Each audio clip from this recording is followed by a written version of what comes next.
if your entire business, no matter what it is, e-commerce, info products, doesn't matter what it is, if you solely rely on paying money to turn cold traffic into warm traffic into buyers, you are like, I don't know if I can swear on this channel, but you're fucked from day one. Hello and welcome to Pilot House Hot Seat, the show where we grill amazing entrepreneurs about the secrets of their success and try to help them with their digital marketing. Today, we are lucky to have Dan Vas from E-commerce Freedom with us on Hot Seat. We also have CEO of Pilot House, Dave Steele, along with one of our longest standing employees, Nate Van Kennett. He has been a huge factor in helping the team grow from 3 to 25 people in the past year and a half. Now, back to Dan. Dan is an incredible marketer who's been able to turn his knowledge about Amazon and e-commerce into 175,000 YouTube followers and a 7-figure organic stream from teaching others about success, e-commerce success on Amazon, as well as other traffic sources. So today, we're going to be talking about some Amazon tactics, and we're going to be learning about growing organic followings on YouTube. I have done a lot of work with different info marketers over the years, and I'm always amazed at the insights that they can provide that really help people with e-commerce, with lead generation, with anything. I think info marketers are among some of the top marketers that there are in the space, and so that's why we're really happy to have Dan on the hot seat. How you doing? Doing good. Very happy to be here. I almost never do podcasts, and not because I'm too good for podcasts or whatever like that, but just because I actually had my own podcast a long time ago. And as an entrepreneur, there's just too many things to do. And I'm sure you guys have experienced it. So you have to focus on the things that matter, but I'm glad to be on here. And you guys are Canadian, all of you, right? Correct. Yeah. Okay. So I'm Canadian as well. So, I got to support fellow Canadians, right? You got to support Canadian content. That's the way it goes. But you're living in the States right now. You're in Arizona, right? Yeah, I'm in Arizona. I'm kind of like, I've been stuck here with this whole coronavirus situation. But it's been good. It's not bad. We have 35 degrees every day now. So it's fine. That's awesome. Well, why don't you tell us your story a little bit? We've heard a little bit from Liam on our team, who's a friend of yours. But why don't you just tell us, how you got into what you're doing now? Yeah, absolutely. So basically, I think it's common with most people that get into entrepreneurship, especially internet entrepreneurship nowadays. Now we're in 2020. This was 2017. 2016, I started getting the ideas of okay, I'm observing society, and I'm seeing that most people are struggling. Most people it doesn't look like they're enjoying their life, right? Mm-hmm. And so at the time I was 20 years old. So I was just in university, and I was, just figuring out my life like everybody else. And I was lucky enough that I got this job. I'm not going to make this whole thing too long, but I got this job working at Scotiabank, which is a big bank in Canada, one of the big ones.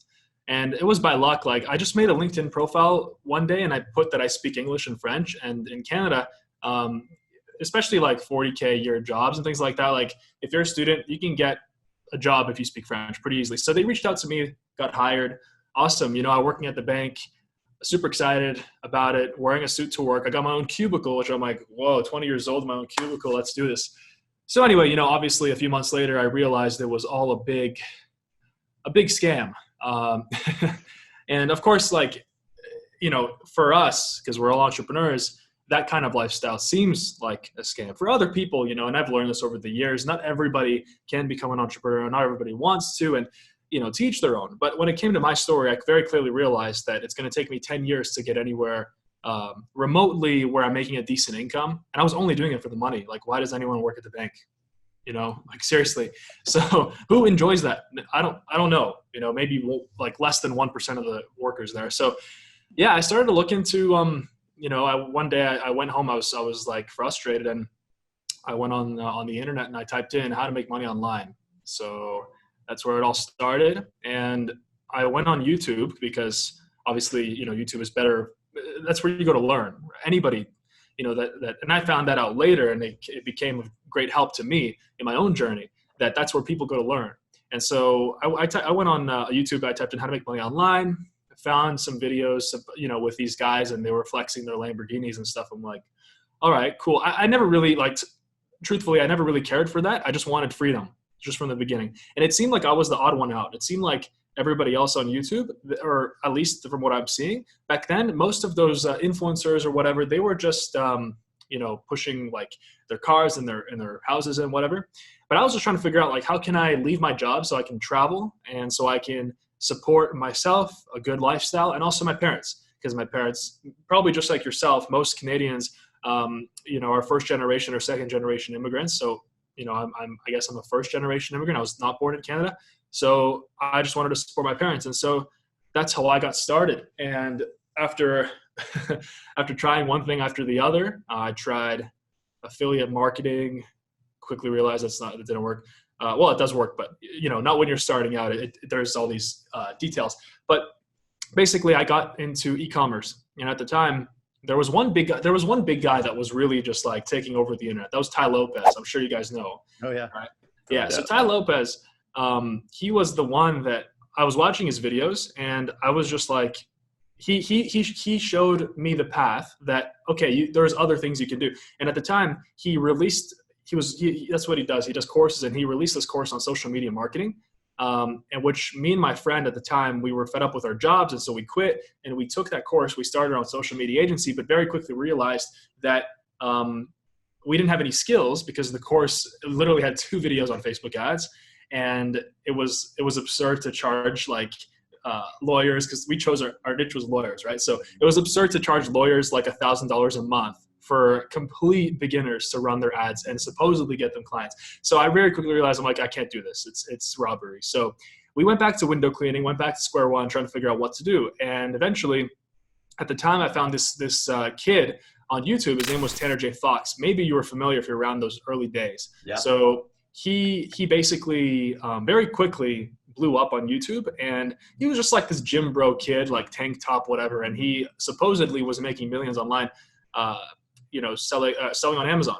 And I'm like, okay, I have nothing to lose when I got lucky that I got into this early, just like you guys look young. So just like yourselves. And so, basically I tried Amazon FBA, and I took like me and my friend, we split 2 courses. And at the time we were basically cleaning windows. We were doing this ourselves. We were like driving and knocking on doors in rich neighborhoods, or wealthy neighborhoods, shall I say. And we were just cleaning windows during the day, and in the evenings we were coming home, and we were both working on trying to figure out this Amazon FBA thing.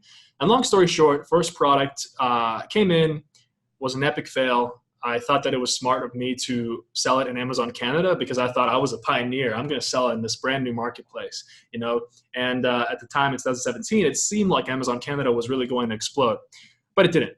And so basically, my first product was this teeth whitening charcoal, which at the time was a huge, huge boom. And I think it still is. I don't know. But Health Canada seized my entire shipment. And, at the border, and I got a call from FedEx saying that, hey, like Health Canada seized your shipment and there was this like laundry list of things. The first thing was my label wasn't in English and French. Okay. Courses didn't teach me that because there were American courses. Right. So anyway, all this crap that they told me, I had all these requirements. Right. So I'm like, all right. So they're like, you have 2 choices. Either you can fix all of this, relabel everything that would require shipping it to my place. And the inventory was in BC, and I was at the time in Toronto, because BC was the closest port to China. Or the second option was to have it destroyed. And so obviously I'm like, well, I guess we'll destroy it. So that was my first product. My second product, I learned from that lesson. And I basically, my second product was like this tool. It was tools and hardware in that category. It's a very specific part for a sliding door. And I sold that in America. And that didn't really have a lot of demand, but I made a little bit of profit after like a month. And so I'm like, all right, like I can see how this can work. I'm just not doing something. And so my third product came in, and then that exploded. And so, I very quickly went from, I was making some money doing window cleaning, but I very quickly went to making a good income. And, around that time, if we keep going here, like around that time, I also thought that just selling products on Amazon, I already had a past from YouTube. I actually did video game videos on YouTube, like since I was 15, and making, I guess, passive income from it online. I was making like $1,000 a month when I was 15 from ads. Very cool. What do you do at 15 with $1,000 a month? Like you buy pizza with your friends, like you buy video games, right? So yeah, like, I knew that I had the skills to do YouTube. And so I wanted to start talking about entrepreneurship, getting more young people involved. And the rest is history. Like I started that, and I didn't really, to be honest, I didn't really think that I was going to go into e-learning. I just thought that I was going to document my journey, talk about what's working, what's not working.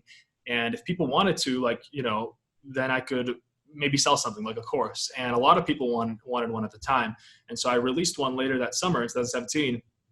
And then that blew up. And looking back, it's crazy because that first version of my course was not good at all. But yeah, right time, right place. I guess luck was involved, and that is my story. And so that was 2-3 years ago, and I've just been building on that ever since. So that's amazing. I'm such a huge fan of info marketing, and it's easy.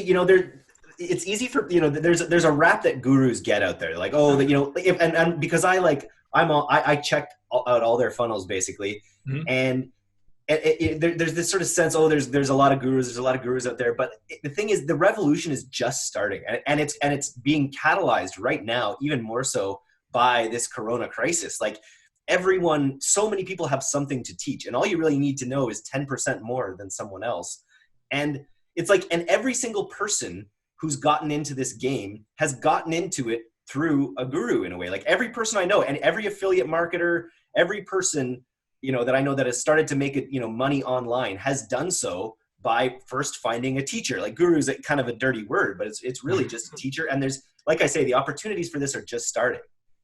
Yeah, that first person that found the word guru in the dictionary and posted a comment on someone's video, I hate that person, because now everybody's a guru now, right? Yeah. Everybody's a guru. You're selling me something, that you're a guru, and you're a fake guru, right? So we can talk about that a lot, but yeah, you're absolutely right. Like, the thing is I always look at it as, I read a lot of books. You guys probably do as well. One of the books I read earlier was the autobiography of Henry Ford. And Henry Ford was the guy he didn't create the car, but he popularized it, I guess, in the United States, and he made it available to the average consumer. And so, at the time when he was pushing for cars and he was building factories and he was telling everybody, like, these cars are amazing, like, you can go from point A to point B, and you can do it without having to take a bus or a train or whatever, or like other forms of transportation, I guess. People were telling him he was stupid, and people were telling him that, horses are a better mode of transportation. This was in like early 1900s, right? And, they couldn't understand. And they said that cars are just a fad, a trend. And so the way that I always saw online business, and this entire, it spans all of online business, so e-commerce, like all of this kind of stuff. I always thought that we are all, even now, the early pioneers, I guess. We're not the early pioneers of the internet, but we're still in the early stages of the internet, but we're the early pioneers of, for example, e-learning, online business, e-commerce, especially e-commerce, and Corona. Like what you mentioned about Corona came at the perfect time, because Corona, it was a sign to everybody around the world. It was kind of like a warning sign, like the world is changing, and it's like a filter. It's like, you see how many retail businesses are going bankrupt right now, right? So it came at the perfect time, and everything is really just turning out to plan, I guess. Everything is going step by step. So yeah.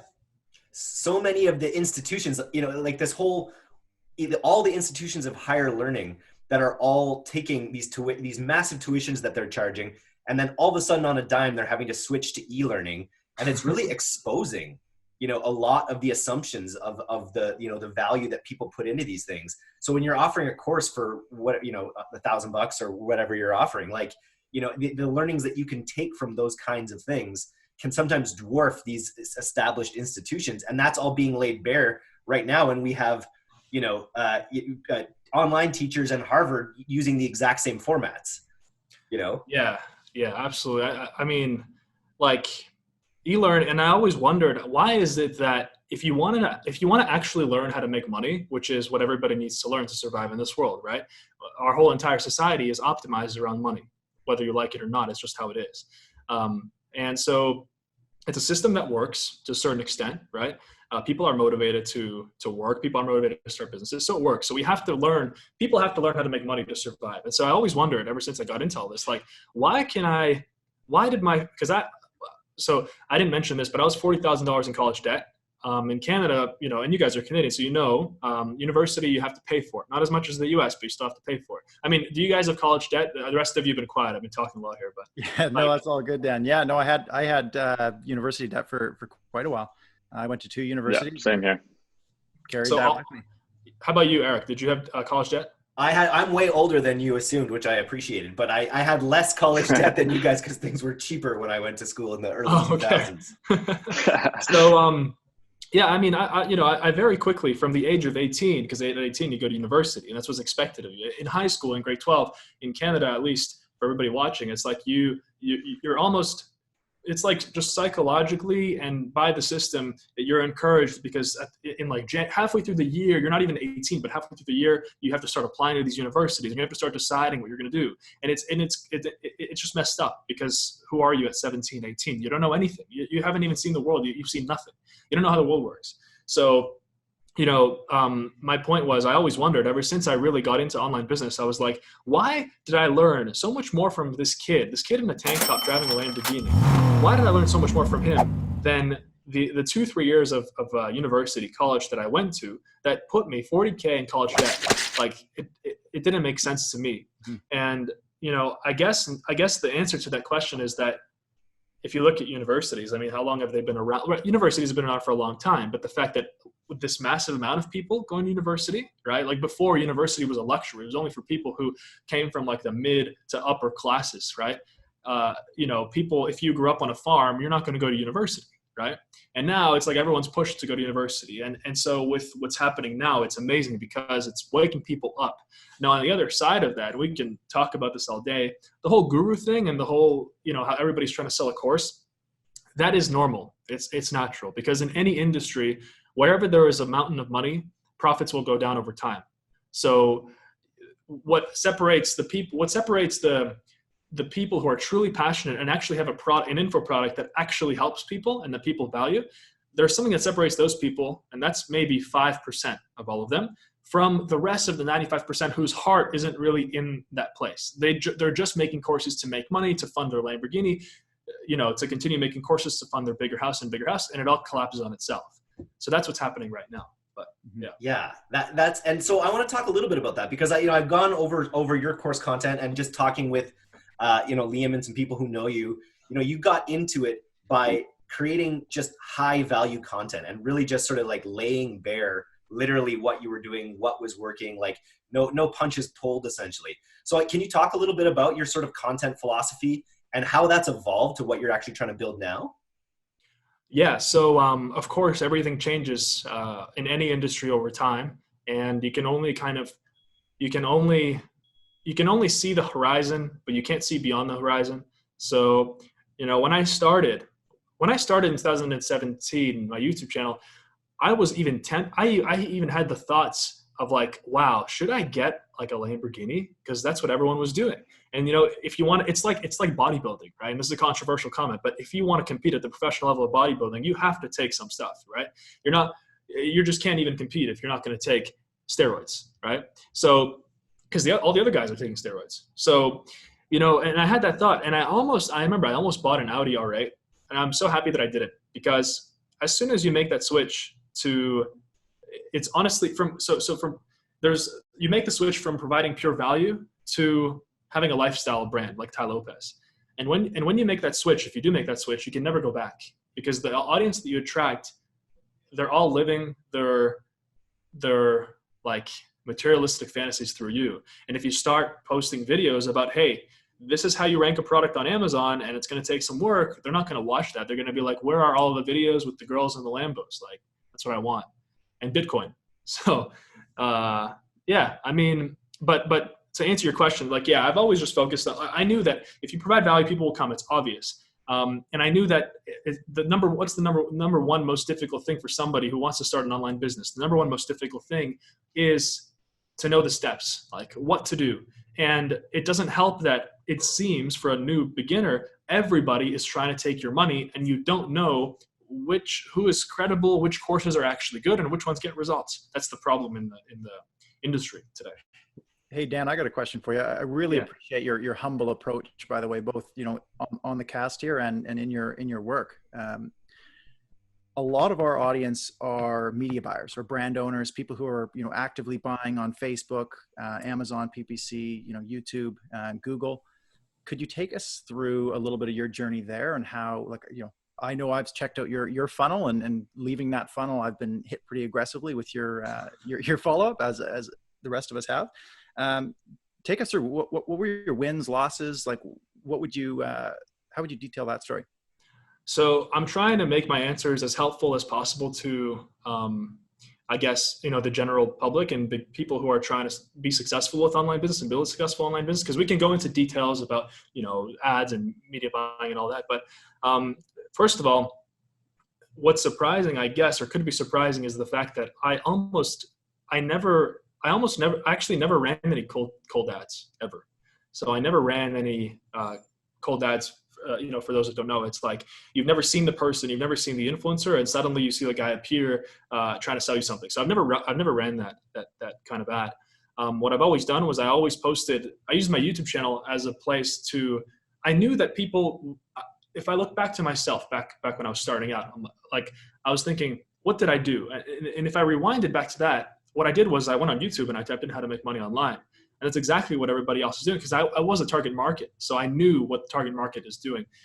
And so I've always used my YouTube as a way to catch those search terms on YouTube, because YouTube is, and I don't know how long it's going to stay this way, but it's a super weapon, because YouTube is free advertising for good, valuable content. If you can make valuable content, it's like running cold ads without paying for it, because you don't get that anywhere else on any other channel. There's no other, like on Facebook, people don't go on Facebook to learn stuff. People go on Facebook to waste their time.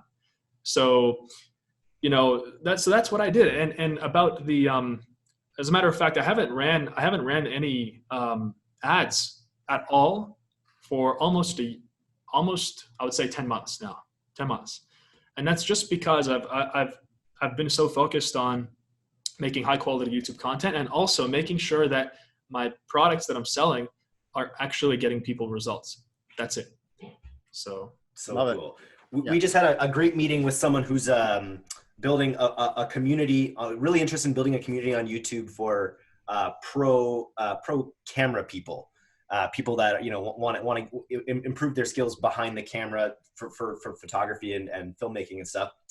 And he's talking about building out his YouTube channel effectively. And I love your this idea of like you're basically getting free cold traffic by providing value. But digging within that, like I'm wondering, what are some of the specific videos that really helped you hit a niche, or really helped you, like, because I know when you hit the algorithm right, that's really when you're able to grow a lot more. And I'm wondering, was that a conscious effort? Like, is it a strategy where you go in and like look at other videos in your niche and see how they're positioned and how they're titled and try to duplicate that in order to hit your own? Or was it really just sort of like an organic strategy that you kind of got lucky with by providing good value?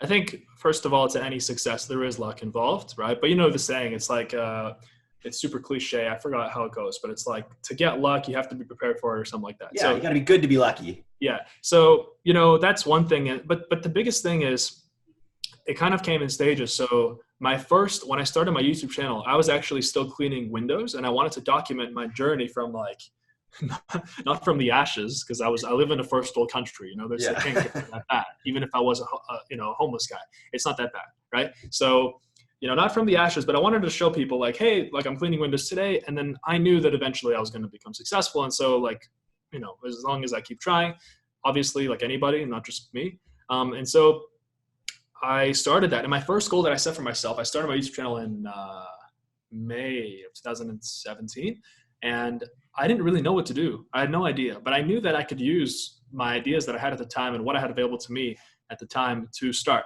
And so I decided to just vlog window cleaning. That's okay, because we're going to make $1,000 a day. Which has nothing to do with what I do today. Nothing. But the fact that I vlogged window cleaning was the greatest thing I ever did for my channel, because it showed, I guess, a sense of authenticity coming from me, because nobody else really had that on their channels. Like, I don't know a single, maybe I'm being ignorant, but I don't know any other influencer or whatever you want to call it, guru, I don't know anybody else who really documented that, where they went from, you know, I guess from nothing to sort of something, not really significant anyway, but you know, right? From one level to the next. And so my first goal was 0 to 1,000 subscribers. And I gave myself until the end of the year to get that. And I started in May. So I knew that there was this quote that I started with, and it was this quote. It said, if you want, no, it was, I have so many quotes. It's like, it's hard to get it right, but it was, if you want to be set for life, you only need 1,000 true fans. You've heard of that. Yes. So, yeah. So I knew that, like, okay, well, if I get 1,000 subscribers, and these guys are going to be, guys and girls are going to be true fans, because who wants to watch some guy window cleaning, you know? Who wants, like, who? Yeah. So, you know, I set myself that goal, and every single subscriber, I was watching that thing every day after I came home from window cleaning, and I was like, okay, today we went up by 3. Today we went up by 5. From somewhere, these people are coming. And so I ended up hitting that 1,000 subscribers by like almost until the end of the year. My goal was December 31st, but I hit it like November. And so it did take a while. But I knew, I was familiar enough with YouTube that I knew that if I could get to 1,000, you hit an escape velocity, right? And so I hit that 1,000. And around that time is when I launched Amazon Freedom. It used to be called Amazon Freedom at the time. But Amazon, my course got too, not to sound arrogant, but my course got too big or too successful or too known that Amazon sent their lawyers to try to get me to change my name because I was infringing on their trademark, even though it's e-learning, makes no sense. But it's Amazon, they can do whatever they want. And so, yeah, like I got up to 1,000 subscribers. I launched my info product because that's what people wanted. Everybody not everybody, but a lot of people in the comments. I could say at least I launched the course. I had at least 40 people in the comments for like, hey, can you make a course like free or paid or something where it's like I can learn everything? Because I started to make videos about how to get reviews on Amazon and all this kind of stuff. And so I launched Amazon Freedom, and it didn't explode right away. I didn't really know I didn't know what I was doing. So I launched it at like $597 because I'm like, okay, Tanner's course is $497. I was just looking at competitors and I'm like, oh, I'm going to be here, you know, and I just kind of chose. And so, you know, I got a few sales, but it's still $597, you know, it's still money. And especially US dollars. For us Canadians, that's like better than gold. And so, you know, like a few weeks passed by, and at the time I actually, like one of my goals was to move to Arizona. I wanted to move to a warm place and I wanted to move to the US. And so I was actually driving to the US and I had the idea, I'm like, wait a second, why don't I run a Cyber Monday deal? Because Cyber Monday, Black Friday was around that time. And so I made a video like, hey guys, $200 off the course, which brought it down to $397. And it blew up. It was as if like there were thousands of people waiting. They were just waiting, but that $597 was a little bit too high.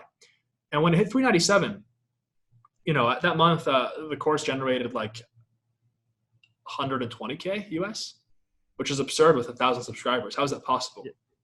Right? So again, this was in 2017, but yeah, but to answer your question, I kind of went on a tangent, but like in terms of videos, of course I've learned all of this stuff over the years. You know, you get better at your craft. If you're spending all your time making content and, you know, or a lot of your time making content, obviously, you know, the strategies and you learn the tactics, you're part of masterminds and all this stuff. And so it's not about the tactical stuff really. It's like, and it's not about the algorithm either. You know, the YouTube algorithm and people that this might piss off a lot of people, but I always see people that try to figure out the algorithm. They're just trying to find shortcuts because if you make good shit, you don't have to game any algorithm, right?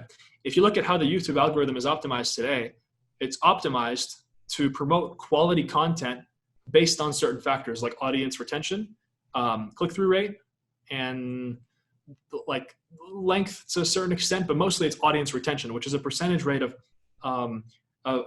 how long a person viewed from a total video, right? So obviously a video that's like 20 minutes and it has, you know, let's say like a big audience retention, you know, YouTube is going to push that. And so, you know, it's not about the metrics. It's just like make good quality content. If you know what you're talking about, people will catch on to it and they'll understand, they'll see it. People aren't stupid, right? And that's it. So Dan, that's awesome info. On that note of, you know, good content, what advice would you give a brand? I know there's a sort of this difference between, you know, your personal brand and a brand that, you know, sells a product. How do they bridge that between, compared to your style, which is very much, hey, I'm Dan Vas, hey guys, here's what we're talking about today, versus a brand and kind of their voice? Yeah. So I think like today, let's say if we take an e-commerce brand, or even if we take, let's say, Pilot House, right? So your company, every single company needs to have a YouTube presence, like not only just a presence, but it needs to have, it's like YouTube is like a free TV channel, because today's TV is YouTube, right? If you look at all the 6-year-olds, they're all watching YouTube, and they're all, and you look at like these, you look at these, like in my family, there's like, sometimes I visit my family and whatever, and like you see like kids watching like these videos, and you see the view. It makes no sense what the video actually is, some kiddie thing, right? But the video has like 200 million views, and it's a 3-minute just nonsense, and you're like, what is going on here? And that, every time I've seen that more than once. I'm sure you've seen that. All right, all the kids are on YouTube today because it's the new TV. And so actually on that note, like I started as Dan Vas, but if you look at my channel today and the way that I'm branding everything, I'm branding it as Ecom Freedom. And I want to go away from Dan Vas, because Dan Vas is more, if you want to build a lifestyle brand, and I don't want to build a lifestyle brand. Like it depends what you want.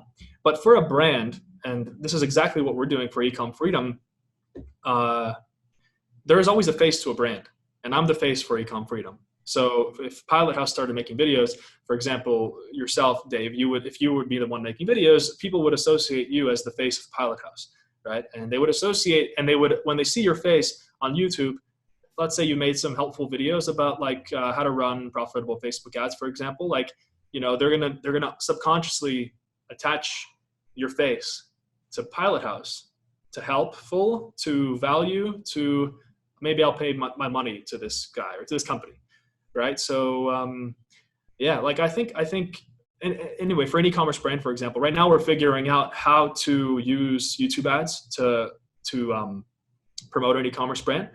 And that is definitely, in terms of e-commerce, that is like way better than Facebook ads. Like Facebook, this is another topic, but Facebook has just become, things change over time. It's normal. What worked yesterday or what worked last year doesn't work today. So. Yeah. What kind of content examples I like where you're going with this ecom brand example. Like, do you have any specific styles, like in Facebook, for example, just to kind of create a lateral? We know there's a lot of different styles or angles we try. So whether it's an unboxing video, whether it's a UGC style, influencer style, customer review, these are sort of categories, buckets that we create content for each. Would you be able to share some of those buckets on the YouTube side for an ecom brand? Yeah, I think, the buckets, I think, is a good way of doing it. If you let's say if you're starting an e-commerce brand and you want to do cold traffic, the thing is though is, I guess it's kind of at risk of going into another topic, but whenever you start a business, like this is how I think of it. I know, like, okay, so for example, when I started YouTube and when I was, I started selling Amazon Freedom, and people were joining the course, I mostly did it organically. Right? Just to go back to the info product thing for a sec. But there were so many established gurus or, these guys, right? There's so many established influencers who were selling courses, whether they're good or not, but they were purely doing it through cold traffic. And I always knew there was an inherent flaw to that business, because if your entire business, no matter what it is, e-commerce, info product, doesn't matter what it is, if you solely rely on paying money to turn cold traffic into warm traffic into buyers, you are like, I don't know if I can swear on this channel, but you're fucked from day one. That's what I think. That's my personal opinion. Many people disagree with me. I've gotten into fights with people over this. And funny enough, the people that I've gone into fights, they've actually had their entire business. One guy specifically, he was telling me that YouTube is good, but his strategy is better because he can pump money into an ad source and he can scale it so easily. Me, I have to rely on the YouTube algorithm, right, to get views. And that's like pulling. He told me that was like pulling a slot machine. You don't know if it's going to which video is going to get lucky or not. Well, guess what happened, right? He's now banned off Facebook, and his whole business is making zero money. I'm still here, but that's not because I'm special. It's not none of that at all. It's just because I think the main thing is, like, whether it's e-commerce, whether it's whatever it is, you have to look at your business and you have to understand, okay, there is this phase of like cold traffic where nobody knows me and I have to run ads. Doesn't matter. Either I run ads or I start building up organically, right? For something like info products, YouTube would be easier. For an e-commerce brand, to build up a following completely organically and turn them into customers, possible, but requires a ton of effort and a ton of time. And I think it's something that we're something to figure out this year as well, because I think it's possible. Basically, you have to spend some time in that cold traffic part where you have to buy customers. But for me, for example, anytime I'm in that part for any business that I start, and I don't start many anymore, but for any time I know that I would be in that part, my ass would be on fire, because I'm like, one day this could all just go away. And so at that point, basically, you have to focus on building lists, either like YouTube subscribers, you get them from Facebook ads, you bring them to your email list, and it all has to be valuable. It can't just be an email list. Like, who cares if you got 1 million people on your email list, but none of them care about your brand and they forgot about it, right? Mm-hmm. So yeah, I think I guess that maybe that answered your question. What your question was about, kind of got on. Like specific. Oh, specific, right? That's what. Yeah, I'm not answering this guy's question. So specific. And this works. I think this is really good. This is something that I learned from one of my mentors. His name is Sam Ovens. Maybe you're familiar. Yeah. Yeah. So I'm part of his mastermind, and he has this like quantum mastermind, and you pay a lot of money to join it, whatever. And he the reason why I joined that was because I was always organic, and I thought at the time the limiting factor in my business was the fact that I was always organic. Because at the time I had these guys fighting me, telling me that like, you're organic, you're screwed, you can't scale past 200K a month. Have fun. Me, I can launch some ads, and I can ad is working, optimize and scale it to $1 million a month. Let's go. But so I thought at the time that was that. So I joined Sam Ovens Mastermind because Sam Ovens is the most successful info product guru of all time so far. And so he did it all through paid traffic and Facebook ads. So I learned a lot of valuable things, including what I'm about to say. So one great ad strategy when you're launching an info product or an e-commerce brand is to follow the golden mean.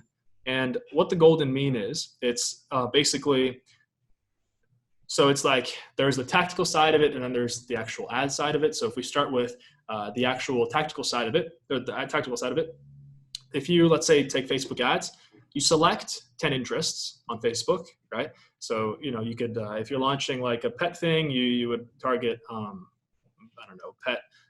PetSmart, all these kinds of interests. Okay, so 10 interests, and then you create 4 ad angles, and I'll discuss what ad angles are. And then in each of those 4 ad angles, you have 3 ads. So the difference between an ad angle and what an ad angle is, so those 4 ad angles that you create. So let's say that you are selling, what's an example of an e-commerce product? You're going on the dog food, say. Dog food, okay. Well, the thing with dog food, it'd have to be something, see, you wouldn't, the thing about dog food, it's like it's a commodity. So you wouldn't launch dog food. Raw dog food. Yeah. So delivered to your home. Okay. Let's say raw dog food delivered to your home. Perfect. So what you do is you need to come up with 4 ad angles. So you think about what's the biggest problem that my product is solving. So if it's organic, vegan, dog food delivered to your home, let's just say, one ad angle right there could be a mom, she comes home from work, and her cute dog is there, and the dog is crying because there's no food, and she forgot to get food, and she's like pissed off because now she has to waste time after work. She doesn't want to do anything. She has to waste time to go to the store and get food. So that would be right there, like an ad angle. So literally in the video at the beginning, there'd be like, mom comes home from work, cute dog looking up at the mom, empty dog bowl, and mom's like, I got to go to the store. Poof, right away, problem solved. She starts walking out the door, and the guys who deliver the food, whatever the company that we're promoting is, they show up, they deliver this amazing dog food to her, and she's like, oh, like, my life is awesome, right? So obviously I didn't go into the specifics, but that's one ad angle. And so from that ad angle, we need to make 4 of those, right? So from that one ad angle that we just discussed, you would have to create 3 different ads. So for example, the difference would be, most of the time it's just a different scroll stopper. So like let's say in the first 10 seconds of the ad, if it's mom coming home from work, opens the door, cute dog. Second ad could be dog is hungry in the house and mom comes home. So it's testing more of like, the little parts of the ad, right? Totally. Yep. So that, and that is really an amazing way, in my experience, to like find out what works, because why it's called the golden mean is if you do the multiplication, 10 interests times 4 times 3, you have 120 possible combinations, I think. Yeah, 120. And those are all hooks, right? The hooks, like you're really isolating those hooks that speak to a specific consumer about a specific emotion or situation. Emotion, yeah. And you're doing it specifically for the emotion, because emotion is what sells and not logic. Well, logic sells, but nowhere near as good as emotion. And so that's why we figured out that problem, which was, mom comes home from work, she's annoyed, whatever, and no food, dog is hungry. So, and we have 120 possible combinations now of an interest paired with an ad angle paired with an ad. So it's a very high chance that if the product is good and if the product market fit is there and all that kind of stuff, the business is feasible, we will find a winning ad, maybe I would say like 2 or 3 at the very least from that 120. And that's seriously the best. And you can apply this to YouTube as well. YouTube doesn't do interests, it's like affinities, but yeah. Yeah, that's you go ahead, Eric.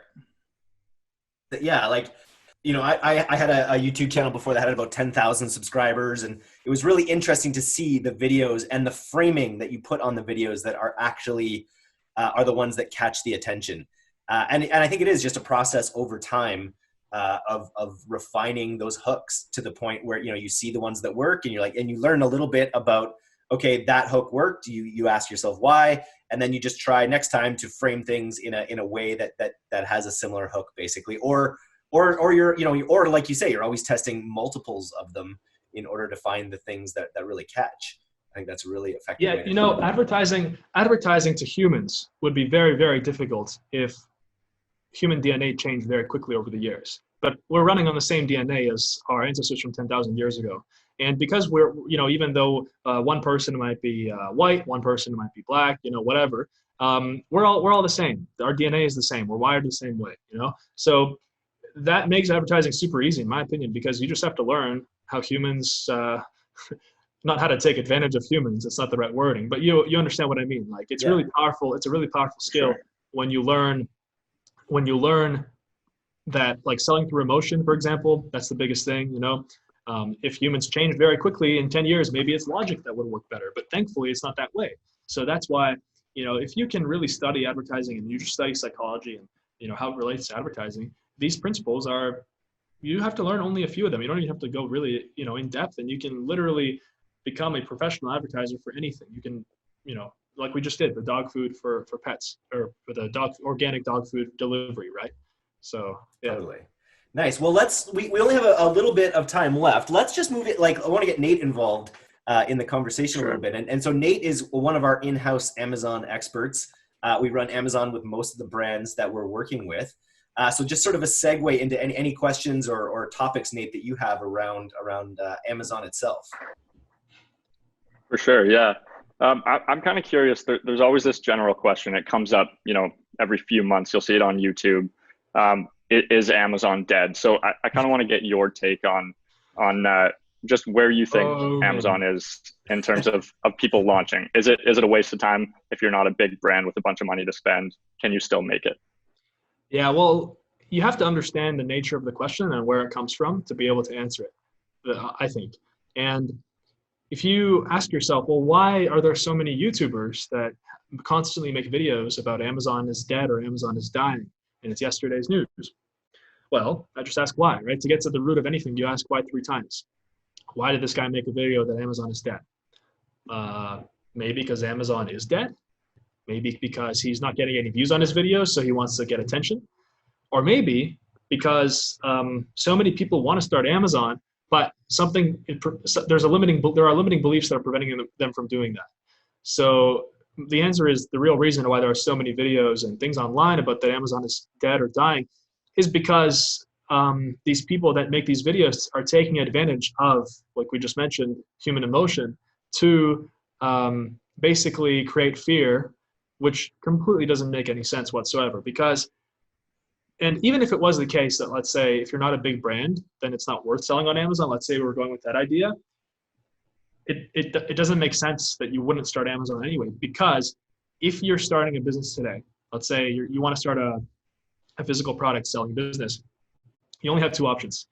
Either you're going to create your own website, plug in Shopify on it, and put your products up on there, or WooCommerce or all the other alternatives, right? So your own website. Or number two, you're going to take advantage of the number one e-commerce site in the world, a literal monopoly with the best fulfillment system and everything that's taken care for you, and you don't have to learn how to run paid traffic. You don't have to, spend all that time going through that learning curve and potentially wasting thousands of dollars that you don't have when you're starting out, especially if you're in someone like me who was in college debt. So even if it was dying or dead, first of all, it's not. But even if it was, well, like, it's still the number one e-commerce site in the world. So what are you going to do? Are you like, it's still worth a shot. It's still worth trying. But the answer is no, it's not dead. Sure. The people that make those videos just can't, their content sucks, and they can't get attention with their content. So they have to clickbait people into driving fear into them and things like that. Meanwhile, other people, and this is the vast minority of YouTube, they actually make good content, and they don't have to make videos about Amazon is dead or this and that. So I think, and this reminds me a lot of the discussion around influencers as well. And with you sort of starting your channel with this idea of like, here's how I'm going to go from window cleaning up to great success, just being authentic all the time, not relying on Lambos. Your 1,000 followers could be far more valuable than someone's 100,000 followers that are based on bullshit in a way, right? And so I can even think of names. For yeah, sure. I'm sure you could. Yeah, and it's similar with influencers, right? You can have all these people, these bikini influencers or Lambo influencers or whatever, that have this massive vanity metric of the amount of followers that they have. But when it comes time for them to promote a product or put out a product, there's no authentic engagement, no authentic relationship. So it's totally not nearly as valuable as 1,000 real followers, right? Yeah. Well, if you look at it from an economical standpoint, like purely economical, let's say you wanted to start a YouTube channel just to make money, let's just say, right? And, and the thing is also, it's not bad to want to make money. Like, that's another, this whole fake guru, all this guru nonsense that's been going around. Well, rightfully so. There's a lot of really bad products out there. So I guess it's good in a way, but a lot of it comes down, like, at this point, it's like, if you're starting out as an entrepreneur, you want to become an entrepreneur, you go on YouTube, you watch this guy's videos or this girl's videos, and they're very valuable. And you're like, wow, like, I'm getting a lot of value from this. And then in the fourth video, you realize that he or she has something to sell to you. Then you completely disregard everything they said, and you label them as the devil because they're trying to sell me something. That comes down not from, it really just comes down to limiting beliefs about money and this fear. And again, like, I can't make it. Everyone's trying to sell me something. Everyone's trying to take advantage of me, right? So there is that sense of it. But what I was saying about the purely economical standpoint, if you compare like a YouTube channel where you got all of your subscribers with a Lamborghini, let's say, or a following on any social media platform, compared to someone who just, put out good content and didn't have to use Lambos, of course, the revenue per subscriber is significantly higher for the person who got it by putting out good valuable content. Because obviously a lot of those people that are watching the Lamborghinis, they might not want to start a business. They might just be living, their fantasies through the YouTube channel of seeing some other guy enjoying his Lamborghini and whatever, and his women and his house. So, if you're looking at a purely economical standpoint, and I think many people have not figured this out yet, you have to be really careful in how you build your audience, because it's not just the number. That's what's the problem. People are, everyone's so obsessed with followers and likes. I can get 1 million likes from Bangladesh, and not that. And this is a very sensitive topic as well. It's not that the 1 million likes from Bangladesh are worth less. No, but if you think about the economic conditions of that country compared to the economic conditions and the disposable income of like the United States and people from Europe, obviously people have more money to spend on something like a course from America or from Europe, right? It's just how it is. It'd be interesting to see a metric like earning per subscriber, similar to, take Facebook traffic or general paid media traffic. We go, earning per click. It'd be cool to actually evaluate it on that level to get that true. You can. If you have a product, you can. Nice. And I actually calculated it at one point. I don't know if you're interested, but Yeah, for sure. Yeah, no, please. so my earnings per subscriber, when I remember I had 1,000 subscribers, I first calculated my earnings per subscriber when I did 1 month of sales for Amazon Freedom, and my earnings per subscriber was $48, which is a lot of money. It was huge. So 48 times 1,000. So 48,000. I guess it was a few weeks after I launched it. And now if we go based off of Ecom Freedom's current revenue, we're going to go with revenue. If I have 175,000 and then we're doing how much we're doing right now. So it would be, what's the calculation? It's, I don't know, divided by 2. So my earnings per subscriber now is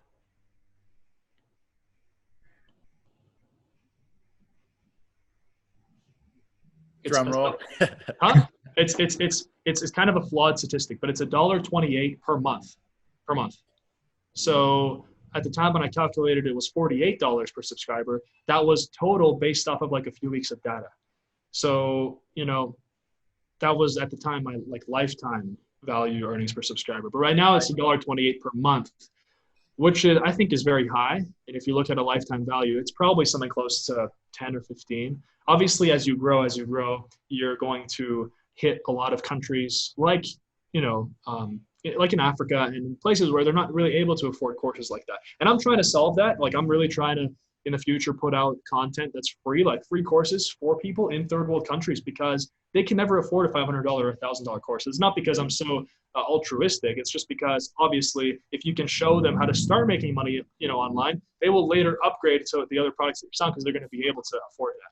So very cool. Nice. We're coming short on time here, and we want to respect your time for sure. I just wanted to ask, like, what your plans are, because you've had a ton of success building things to where you're at now, and I'm curious, like, where you want to take it and what you're doing to kind of get to the next level. Are you like, because you have a lifestyle business now where you could probably just keep churning out, you keep putting out videos every now and then and keep sort of like and building the course up. But I bet with someone like you, I'm sure that you have some big plans. I'm just curious where you want to take all this. And on top of that too, because I know your roots started, doing Amazon FBA. I know you moved to Shopify, you built a brand there. So do you still do any Amazon or Shopify e-com yourself? Yeah. Or you still do?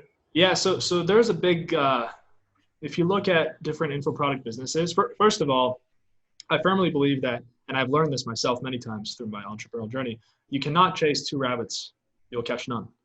And whether that is trying to create a really, truly amazing, let's say, info product where, somebody who is brand new, had not so great of a past and they don't have any skills, but with online business, creating a product for them that will kind of give them a 10x ROI on their investment into the course within like 3 to 6 months, which is what we're trying to do now.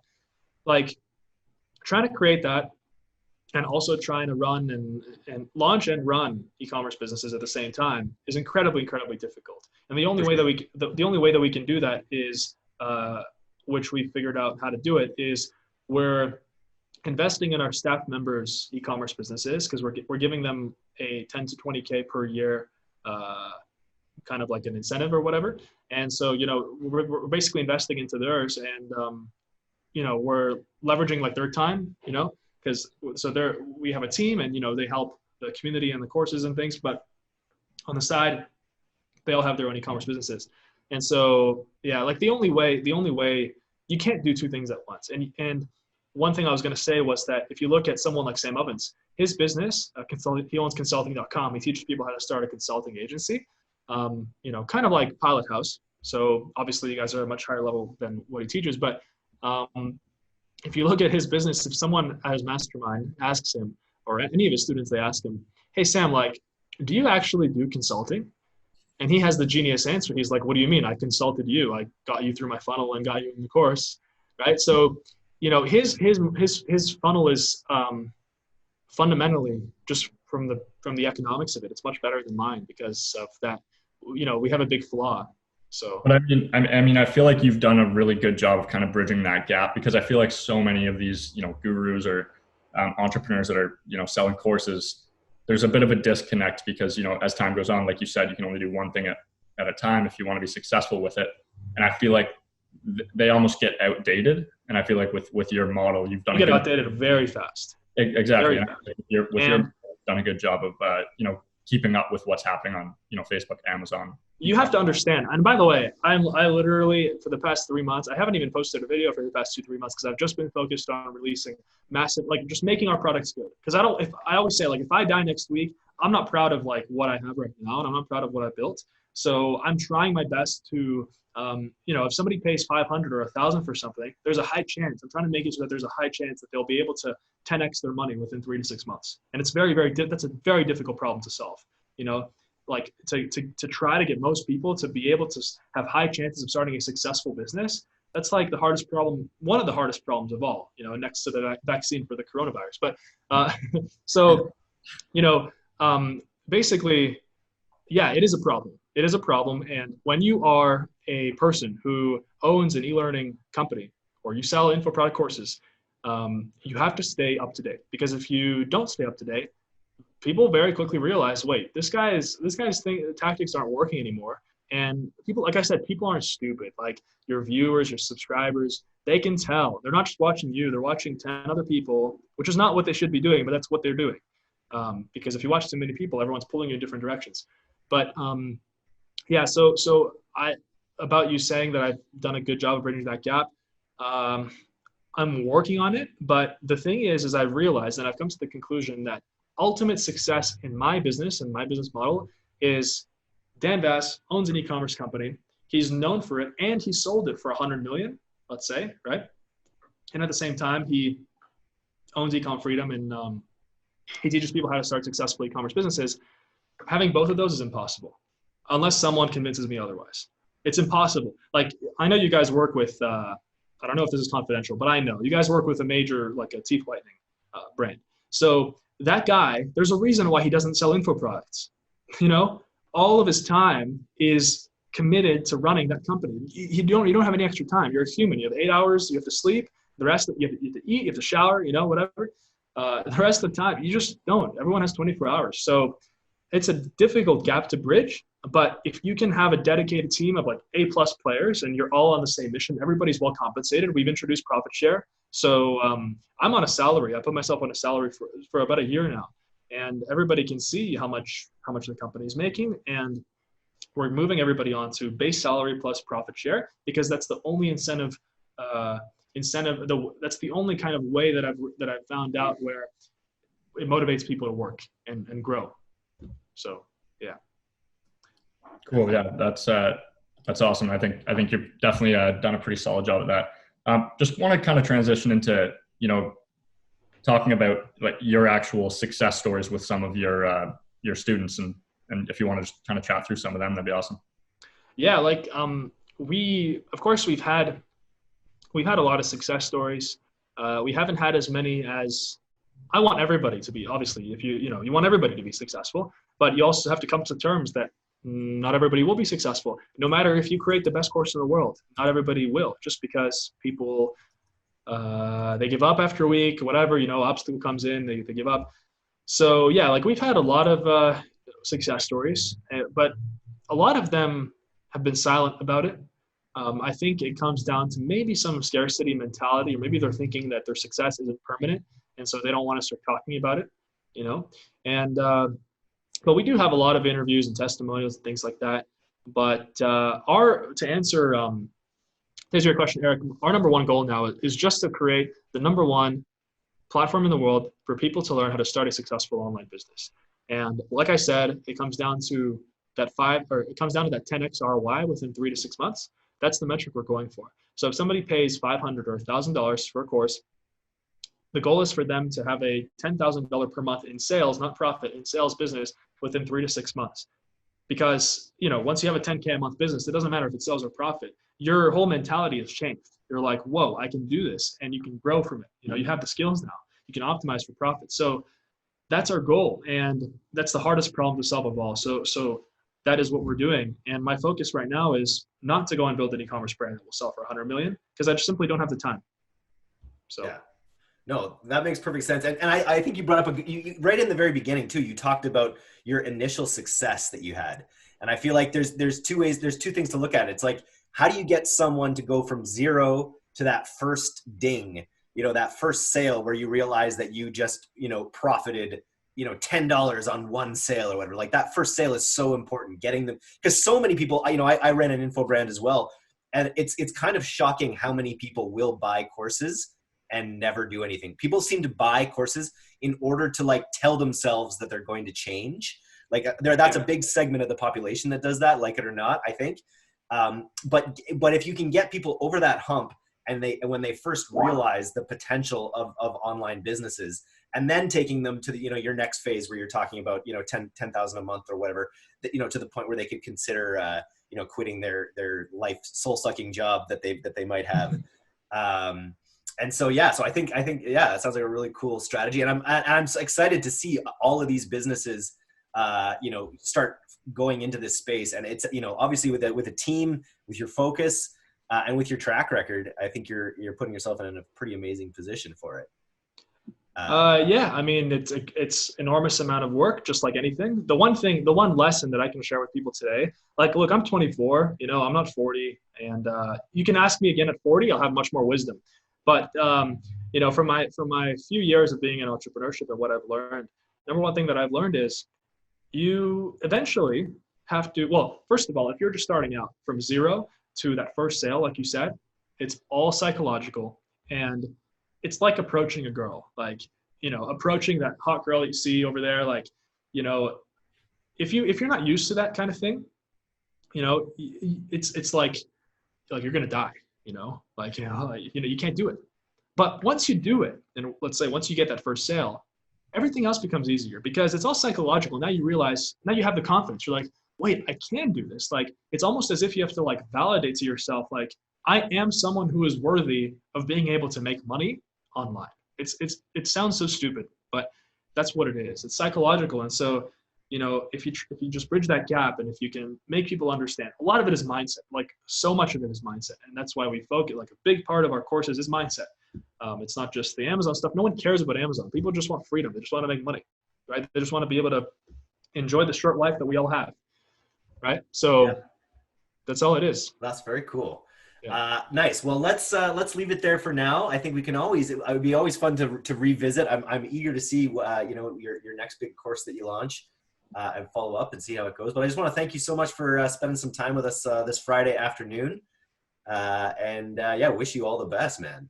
Yeah, for sure. And also, I wanted to say it's awesome to be doing this with like fellow Canadians, because in Canada, it's like crickets. Like, nobody's in this industry, and everybody is, it's like stuck in the stone age. Maybe I'm wrong, but I think like there's almost like, I mean, are there even any Canadian info product, people out there that are like big or famous? I don't think so. Like Stephen James, from one guy that I know, No one that I know that's reached that really high level of success. I know some people that are building some businesses in the space, but no one that's reached that like breakthrough success yet. But it's not just info products. I'm also saying like e-commerce and everything to do with internet marketing, because it's all internet marketing, right? Maybe it's going to be called something else in 5 years, but almost no one in Canada is talking about it, and almost no one is doing it. And people need a wake up call. Like, if you're a brick and mortar business, like you're done. If you're not using ads, you're not, working with Pilot House, let's say, to get your ads going. Cause like most people don't want to learn. They just want to run their business, and that's it. So yeah, it's a new time.